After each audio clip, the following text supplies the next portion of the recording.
Ini bukan perjuangan moral. Ini adalah strategi membajak opini publik demi motif yang tersembunyi. Dan mereka menyembunyikan niat itu di balik poster akademisi dan aktivis.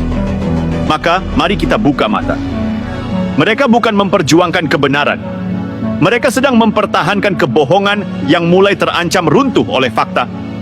Mereka bukan menegakkan hukum. Mereka sedang membajak akal sehat demi sebuah narasi politik yang sudah basi. Kalau mereka merasa yakin bahwa ijazah Presiden Jokowi itu bermasalah, dorong saja uji forensik lanjutan. Buktikan secara ilmiah. Tapi jika mereka malah menolak semua bentuk pembuktian resmi, lalu mengarahkan publik untuk tidak percaya pada hasil uji laboratorium yang sah, itu artinya mereka hanya ingin satu hal, framing, bukan kebenaran, bukan keadilan, tapi penggiringan opini tanpa pertanggungjawaban ilmiah. Dan itu adalah bentuk kemunduran intelektual yang paling menyedihkan. Kita tidak boleh diam. Dalam demokrasi, kebisingan adalah hal biasa. Tapi jangan sampai kebisingan itu mengaburkan akal sehat kita. Jangan sampai kita memihak pada yang paling nyaring, bukan yang paling benar. Karena di negeri ini, terlalu banyak yang ingin jadi pahlawan opini, tapi takut menjadi saksi fakta. Dan sekali lagi kita tegaskan, kalau benar, buktikan. Kalau tidak bisa membuktikan, diamlah. Jangan ajak rakyat ikut menari dalam panggung ilusi yang kalian buat sendiri. Dan sampai di titik ini, tak ada lagi ruang untuk bersilat lidah. Roy Suryo dan gerombolannya telah melewati garis merah. Ketika mereka secara terbuka menolak hasil uji forensik yang dilakukan oleh Bareskrim Polri. Lembaga resmi negara yang kompetensinya tidak diragukan, dan metode kerjanya diakui secara internasional, maka secara sadar mereka telah menciderai wibawa institusi negara. Ini bukan sekadar beda pendapat.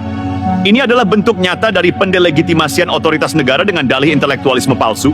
Mereka tak hanya mempertanyakan hasil, tapi juga melecehkan proses ilmiah yang dijalankan secara profesional. Dan lebih parahnya, mereka melakukan itu tanpa menyodorkan metode ilmiah tandingan, tanpa data pembanding, tanpa bukti autentik. Hanya prasangka, hanya framing, hanya suara nyaring yang ingin memaksakan tafsir tunggal atas kebenaran. Dan mari kita tegaskan secara logis. Jika Roy Suryo, DKK, mengatakan bahwa hasil uji laboratorium forensik Bareskrim itu tidak bisa dipercaya, maka secara tidak langsung mereka sedang berkata bahwa Bareskrim Polri sebagai institusi resmi negara tidak kompeten. Jika mereka menyatakan bahwa proses tersebut penuh kejanggalan tanpa bukti ilmiah, maka secara resmi mereka menyebarkan opini yang mencemarkan kredibilitas lembaga hukum negara. Padahal Bareskrim Polri bekerja berdasarkan protokol internasional, menggunakan peralatan forensik berstandar dunia, dan dalam banyak kasus menjadi rujukan penegakan hukum lintas negara. Uji dokumen forensik yang dilakukan di sana bukan hal baru, bukan rekayasa, tapi bagian dari metode modern yang diakui oleh komunitas hukum global. Negara-negara besar pun menggunakan teknik serupa, dan hasilnya digunakan sebagai barang bukti yang sah di pengadilan. Maka pertanyaannya, siapa Roy Suryo dan timnya hingga bisa meremehkan kerja institusi sebesar Bareskrim tanpa dasar? Siapa mereka hingga bisa seenaknya menuduh negara berbohong, sementara mereka sendiri bahkan tidak bisa menunjukkan bukti satu lembar pun yang valid? Inilah momen di mana kita harus bersikap tegas. Roy Suryo dan gerombolannya telah secara terang-terangan menciderai institusi penegak hukum negara. Mereka telah menolak hasil forensik sah yang dilakukan oleh aparat negara yang bekerja dalam kerangka konstitusi. Dan penolakan itu tanpa dasar ilmiah, tanpa etika akademik, dan tanpa sikap kenegarawanan. Ini bukan sekadar pelanggaran moral. Ini adalah bentuk pembangkangan terhadap prinsip demokrasi itu sendiri. Bahwa negara bekerja berdasarkan hukum, bukan berdasarkan opini pribadi. Maka mari kita tutup narasi ini dengan satu pesan penting. Negara ini dibangun di atas hukum, bukan opini. Di atas data, bukan dusta.